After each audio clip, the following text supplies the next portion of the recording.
Uthman dan Fodio is one of my favorites.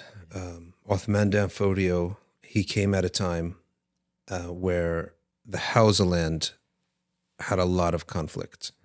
And the vying for power caused many Muslims to make alliances with pagans and over time to soften to pagan ways. And so the scene became very sloppy. And he had a sheikh named Jibril, Sheikh Jibril. It's his number one inspiration. And he said, we need a whole new revival. We need tajdid. We need to do this whole thing from scratch. At that time, these were Malikis and Ash'ari Qadiris. That was the curriculum. I'm right in saying this is modern day Nigeria. Yeah, we're talking here. Uthman dan Fodio died in 1817. Oh. So we're talking late 1700s into the 1800s and mid 1700s. So he trains this student. He trains Uthman, and Uthman becomes an alim himself, but he becomes an amazing da'i, and he starts teaching, and he goes and he gives speeches. But his method of teaching was that he had reached really the highest levels of scholarship, so he could teach a scholar from scratch and produce a scholar. But he also had wisdom, and he used to say that the book of the common man is the song. So he used to write the teaching in the native Hausa language, and he used to give it his own melodies.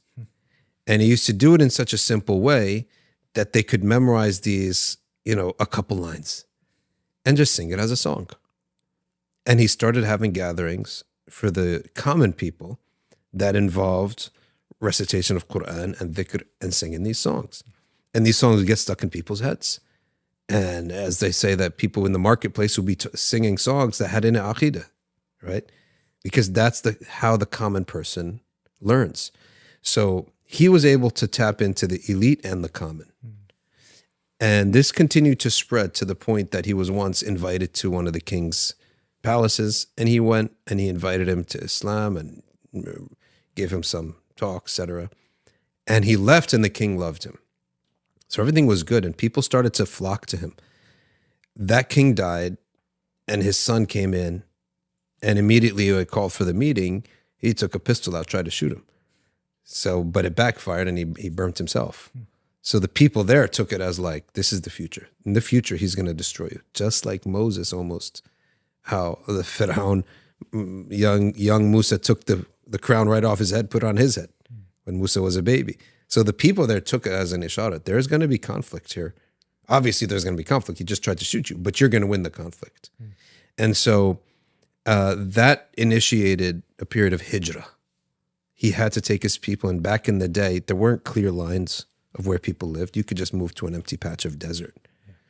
So his group is growing, and it's called the Jama'ah. That's what they call his group. And everyone there, to be a leader, you have to learn fiqh. You cannot be a leader without knowing tajweed and fiqh.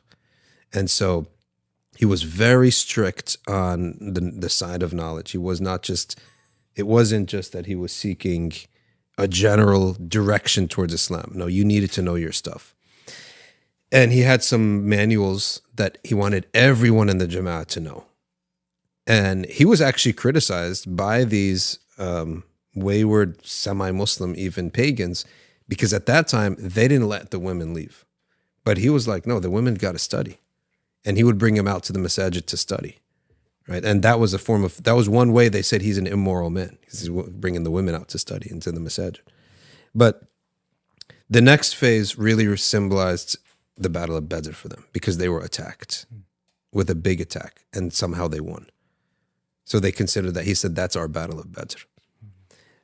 The next wave came out that their youth were overzealous, wanted to go out and fight the next battle. They lost. So they said, that's our Uhud.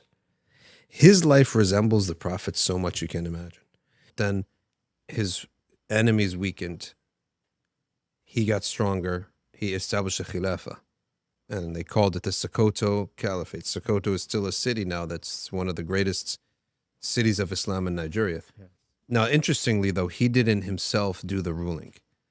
He had his brother and his son ruled east and west, and he was in the masjid ensuring that the spirit, the purpose of this khilafah was continuing.